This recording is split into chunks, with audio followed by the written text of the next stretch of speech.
आप सभी को मेरा सुप्रभात। मेरा नाम अर्चना खरे है। मैं आपकी हिंदी शिक्षिका हूँ। आज मैं आपको हिंदी का रिवीजन पाठ 1, 2 और 3 इन तीनों पाठों के प्रश्नों के उत्तर करवाएंगे। तो देखिए, प्रश्न नंबर पहला है, हर तरह की सुख सुविधाएं पाकर भी पक्षी पिंजड़े में बंद क्यों नहीं रहना चाहते? उत्तर, पंछी के पास पिंजड़े के अंदर वे सभी सुख सुविधाएं हैं जो एक सुखी जीवन जीने के लिए आवश्यक होती हैं, लेकिन वह परतंत्र है। इस तरह की सुख सुविधाएं पाकर भी पक्षी पिंजरे में बंद नहीं रहना चाहते, क्योंकि उन्हें बंधन नहीं अपितु स्वतंत्रता पसंद है। वे खुले आकाश में ऊंची उड़ान भरना, नदी झरनों का बहता जल पीना, कड़वी निबोरियां खाना ही पसंद करते हैं। कवि ने पंछी के माध्यम से बंधन मुक्त जीवन की कल्पना की है। प्रश्न है, पंछी उन्मुक्त रहकर अपनी कौन कौन सी इच्छाएं पूरी करना चाहते हैं? उत्तर है, पंछी उन्मुक्त होकर नीम के पेड़ से कड़वी निबोड़ियाँ खाना, खुले और विस्तृत आकाश में उड़ना, नदियों झरनों का बहता हुआ शीतल जल पीना, पेड़ की सबसे ऊंची टहनी पर झूलना और क्षितिज से मिलन करने की होड़ करते हुए अन्य पक्षियों के साथ उड़ान भरना इत्यादि इच्छाओं को पूरी करना चाहते हैं। भाव स्पष्ट कीजिए। या तो क्षितिज मिलन बन जाता या तंती सांसों की डोरी। उत्तर है, प्रस्तुत पंक्ति का भाव यह है कि पक्षी क्षितिज के अंत तक जाने की चाह रखते हैं, जो कि मुमकिन नहीं है, परंतु फिर भी क्षितिज को पाने के लिए पक्षी किसी भी स्थिति का सामना करने के लिए तैयार हैं, यहाँ तक कि वे इसके लिए अपने प्राणों को भी न्यौछावर कर सकते हैं, अर्थात स्वतंत्रता की कीमत उसके प्राणों से बढ़कर है। प्रश्न है, बहुत से लोग पक्षी पालते हैं, पक्षियों को पालना उचित है अथवा नहीं? अपना विचार लिखिए। उत्तर है, मेरे अनुसार पक्षियों को पालना बिल्कुल भी उचित नहीं है, क्योंकि ईश्वर ने उन्हें उड़ने के लिए पंख दिए हैं, इसलिए उन्हें बंधन में रखना सर्वथा अनुचित है। अपनी इच्छा से ऊंची दूर तक उड़ान भरना, पेड़ों पर घोंसले बनाकर रहना, नदी झरनों का जल पीना, फल फूल खाना ही उनकी स्वाभाविक प्रवृत्ति है। आप किसी को भी कितना ही सुखी रखने का प्रयास करें, परंतु उसके स्वाभाविक परिवेश से अलग करना अनुचित है, अनुचित ही माना जाएगा। आज़ादी अनमोल है, सैकड़ों स्वर्णिम मुद्राएं देकर भी उसे खरीदा नहीं जा सकता। इसके बाद देखिए, भाषा की बात में स्वर्ण श्रृंखला और लालकरण सी रेखांकित शब्द गुणवाचक विशेषण हैं। तो गुणवाचक विशेषण किसे कहते हैं, ये हम आपको आगे प्रश्न के उत्तर में बताएंगे। तो आपको कुछ शब्द उससे लिखने हैं, जैसे पुलकित पंख, कटुक निबोरी, कनक कटोरी। ठीक है, इसी तरह से द्वंद्व समास। ठीक है, द्वंद्व समास किसे कहते हैं, इसके उदाहरण दीजिए। तो ये हम आपको आगे प्रश्न बताएंगे। ठीक है, और विशेषण, गुणवाचक विशेषण किसे कहते हैं, इसके उदाहरण दीजिए। ये भी हम आपको प्रश्नों के उत्तर करवाएंगे। तो आपको इससे उदाहरण याद करने हैं, जैसे द्वंद्व समास अमीर गरीब, मतलब दो पदों जिसमें दो पद होते हैं और दोनों पद उसके प्रधान होते हैं, उसे हम द्वंद्व समास कहते हैं। ठीक है, और गुणवाचक विशेषण वह विशेषण कहलाता है जिसमें किसी के गुण, किसी व्यक्ति, वस्तु, स्थान के गुण, दशा, दोष, अवस्था, रंग आदि का पता चलता है, उसे हम गुणवाचक विशेषण कहते हैं। इनके उदाहरण दिए हुए हैं और आगे वाले अभी इनके प्रश्नों के उत्तर भी हम आपको बताएंगे। इसके बाद देखिए, लेखक को अपनी दादी माँ के याद के साथ साथ बचपन की और किन किन बातों की याद आ जाती है? उत्तर है, लेखक को अपनी दादी माँ की याद के साथ साथ अपने मित्रों की याद आने लगती है, किशन भैया की याद आने लगती है, बारिश के समय गड्ढे में भरे हुए पानी में नहाना एवं बरसात में भीगना व बीमार पड़ना, बुखार आने पर दादी माँ के द्वारा सेवा करना तथा धन्नो चाची वाली घटना की भी याद आती है। फिर है, दादा की मृत्यु के बाद लेखक के घर की आर्थिक स्थिति खराब क्यों हो गई थी? उत्तर है, दादाजी के मृत्यु के बाद लेखक के घर की आर्थिक स्थिति खराब हो गई, क्योंकि दादाजी की श्राद्ध में लेखक के पिताजी ने उधार लेकर खर्च किया था।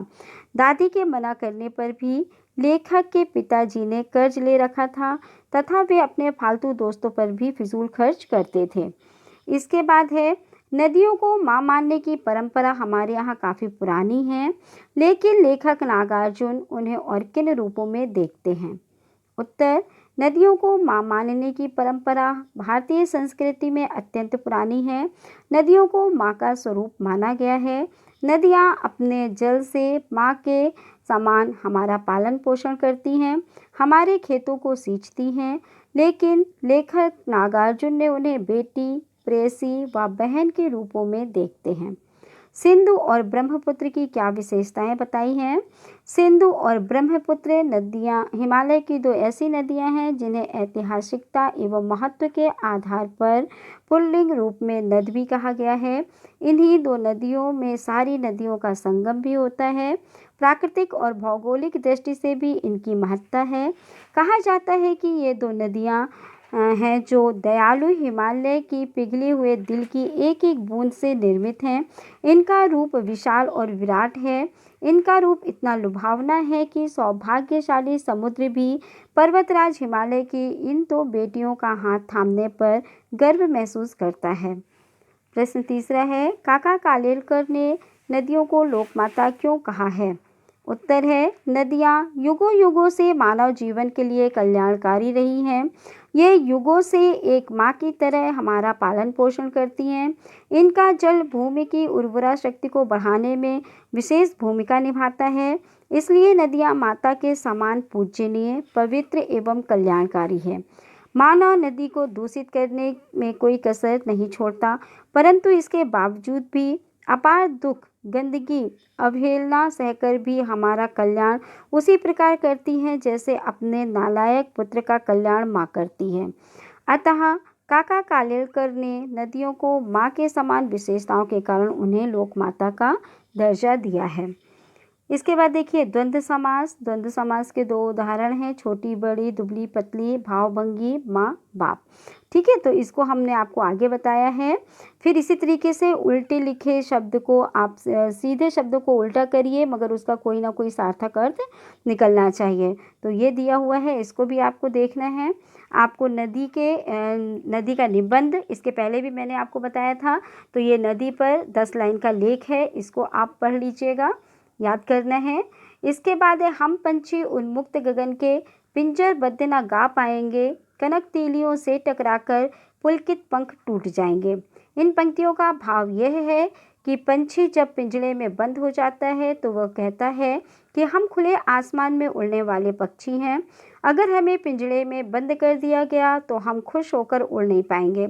यदि हम उड़ने की कोशिश करेंगे तो हमारे जो पंख हैं वह पिंजरे में लगी सोने की तीलियों से टकराकर टूट जाएंगे। हम बहता जल पीने वाले मर जाएंगे भूखे प्यासे, कहीं भली है कटुक निबोरी, कहीं कनक कटोरी की मैदा से। इन पंक्तियों का भाव यह है कि पंछी कहता है कि हम खुले आसमान में स्वतंत्र रूप से उड़ने वाले पंछी हैं। हम बहता जल यानी नदी तालाबों में बहता हुआ जल पीने वाले पंछी हैं। यदि हमें पिंजरे में बंद कर दिया गया तो हम भूखे प्यासे मर जाएंगे। हमें पिंजरे के अंदर सोने की कटोरी में रखे पकवान खाने के लिए नहीं चाहिए, यानी हमें परतंत्रता नहीं चाहिए, बल्कि हम स्वतंत्र रहकर नीम की निबोरी खाना पसंद करते हैं, यानी हमें परतंत्रता नहीं स्वतंत्रता चाहिए। इसके बाद है, स्वर्ण श्रृंखला के बंधन में अपनी गति उड़ाने सब भूले, बस सपनों में देख रहे हैं तरु की फुनगी पर के झूले। इन पंक्तियों का भाव यह है कि यदि हम पिंजरे के बंधनों में बंध कर हम अपनी उड़ान भरने की गति भूल जाएंगे, हम पिंजरे के अंदर केवल सपने ही देखते रह जाएंगे कि हम वृक्ष की ऊंची टहनी में बैठकर झूला झूल रहे हैं, वह केवल कल्पना मात्र ही रह जाएगा। पिंजरे में रहकर हम यथार्थ रूप प्राप्त नहीं कर सकते। इसके अलावा देखिए, अभी हमने आगे बताया था गुणवाचक विशेषण, है ना। तो गुणवाचक विशेषण किसे कहते हैं? तो देखिए, जिन शब्दों से किसी व्यक्ति, वस्तु, स्थान के गुण, दोष, आकार और रंग आदि की विशेषता का बोध हो, उन्हें हम गुणवाचक विशेषण कहते हैं। इसके उदाहरण हैं सफ़ेद, हरा, लाल, मधुर, कटु, सुंदर, बुरा, खट्टा आदि। अब इनसे हमने वाक्य भी बनाए। रसगुल्ला मीठा होता है, वह अंधेरी रात में ही चला गया, कोमल पंखुड़ी बिखर गई। ठीक है। इसके बाद है संख्यावाचक विशेषण। जो शब्द संख्या या गिनती बताते हैं उन्हें संख्यावाचक विशेषण कहते हैं, जैसे 2, 4, पहला, तीसरे, दूना, चौगनी, पाँचों, बीसों आदि। तीसरे, आम को मत तोड़ो, तुम दोनों यह मिठाई खा लो, ना मारा ना खून किया, 20 का सिर काट लिया। यहाँ पे संख्या यानी गिनती बताई जा रही है। फिर देखिए परिमाणवाचक विशेषण, जो शब्द वस्तु, द्रव्य, ठोस वस्तु की मात्रा नाप तोल के द्वारा की जाती है उसे परिमाणवाचक कहते हैं। जैसे कुछ, इतना, थोड़ा, बहुत, अधिक, तनिक, मुट्ठी भर, घड़ा भर आदि। तो जैसे थोड़ा दूध ले आओ, मुट्ठी भर आटा दे दो, कितना स्थान पर्याप्त होगा। ठीक है, तो ये शब्द क्या है, नाप तोल के द्वारा बताया जाएगा। फिर संकेतवाचक क्या है, जो शब्द संज्ञा शब्दों की ओर संकेत करते हैं उन्हें संकेतवाचक विशेषण कहते हैं। जैसे यह पुस्तक मेरी है, ये बालिकाएं कक्षा 7 की छात्राएं हैं, उन सभी चोरों को पकड़ लिया गया। इसके बाद देखिए प्रश्नवाचक विशेषण, जिन शब्दों से किसी संज्ञा या सर्वनाम के विषय में प्रश्न का भाव प्रकट हो उसे प्रश्नवाचक विशेषण कहते हैं। जैसे कौन, सी, किस, कैसी आदि। कौन सी पुस्तक में ऐसा पढ़ा था, किस कक्षा का छात्र था, कैसा कपड़ा लाए जो इतनी जल्दी फट गया।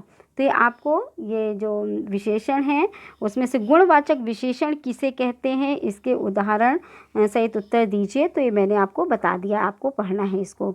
इसके बाद देखिए द्वंद्व समास। द्वंद्व समास किसे कहते हैं, जिस समस्त पद के दोनों पद प्रधान हो तथा विग्रह करने पर और अथवा एवं में कोई लगाया जाए उसे हम द्वंद्व समास कहते हैं।